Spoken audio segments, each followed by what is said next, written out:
Hey YouTubers, well the weatherman got me again.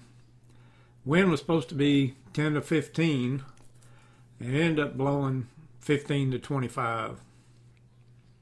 Wasn't too bad when I first got out there, but after I was out there just a little while it really started cranking.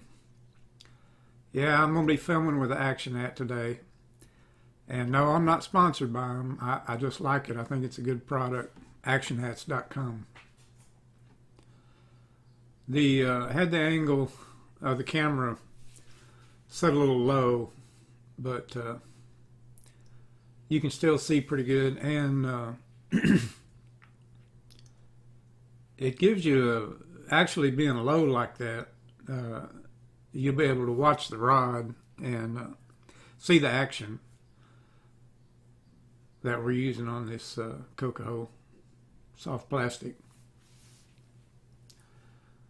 The wind's blowing so hard you can look down and see big chunks of grass floating by. Made it kind of tough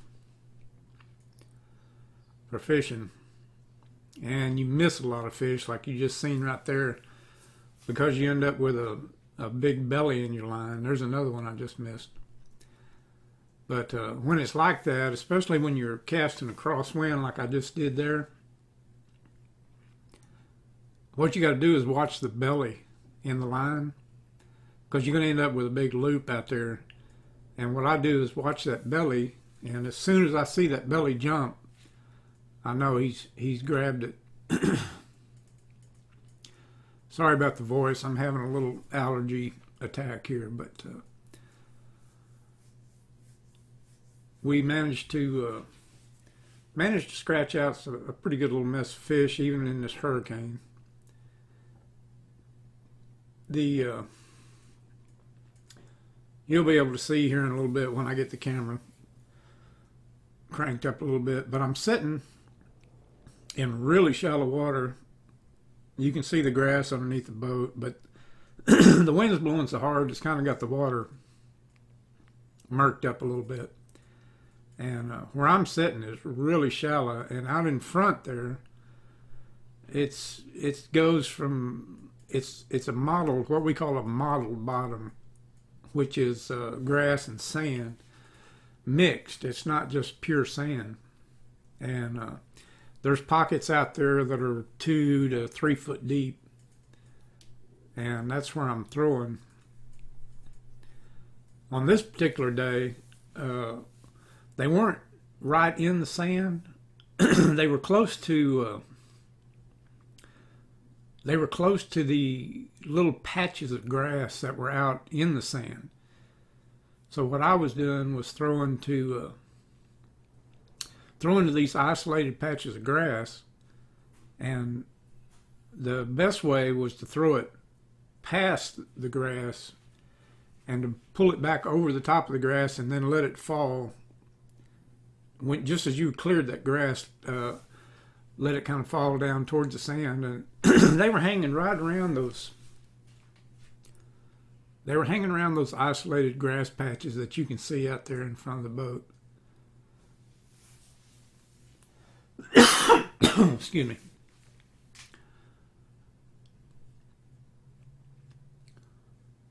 But there was a pretty good little concentration of fish in this one spot, and it was blowing. You were limited to places to fish because of the high wind that started turning the water over. And some places the floating grass had got so bad you couldn't even with a worm I was hanging grass and having problems.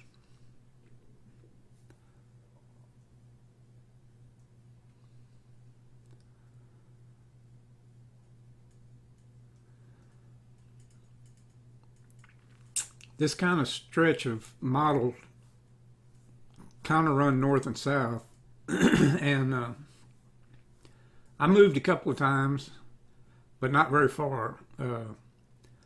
These fish were all in a pretty tight little area there.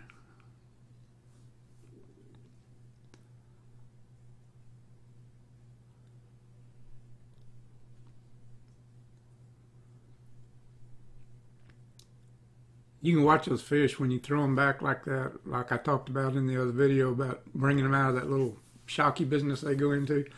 As soon as they hit that water, man, they're gone. Yeah, look down in front of the boat. See all that, we call it turtle grass. It's blowing. I'm in a kind of a protected spot here. It doesn't look like it's blowing that hard, but it's really blowing.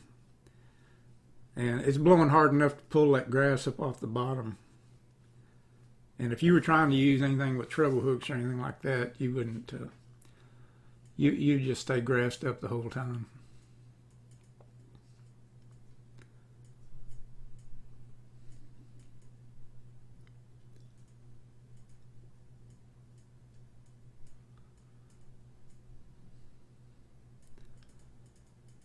There ain't no big fish today, but most of them were legal.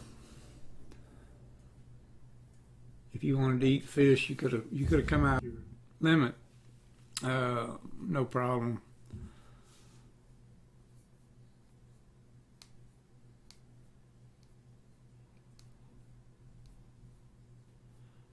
Using the same cadence I always use, kind of a 2-3. Pick it up, let it fall. Pick it up, let it fall. They'll hit that just, I don't care what time of year it is or what's going on. The only difference is you've got to change up the speed sometimes, and like I say, some days they're on the bottom. This day they weren't on the bottom. They were a little bit higher, so I wasn't letting it go all the way to the bottom.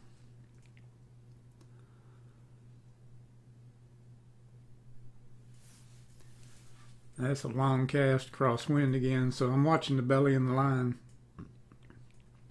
And when you throw crosswind like that, that bait never stops moving because the line keeps getting blown. So you end up with a big loop. You just got to watch that loop, and when you see it jump, then you got to try to crank down on them and set the hook on them.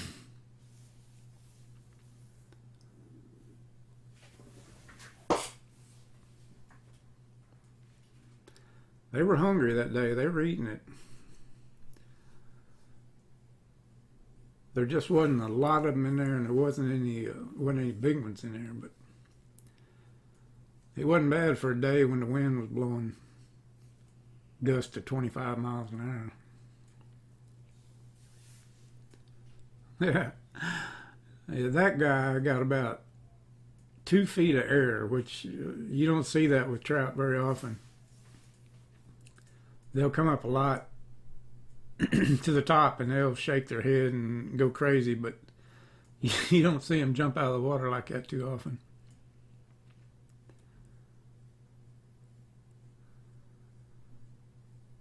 But all in all, conditions and everything, it wasn't a bad day. You sure could have had a worse day, but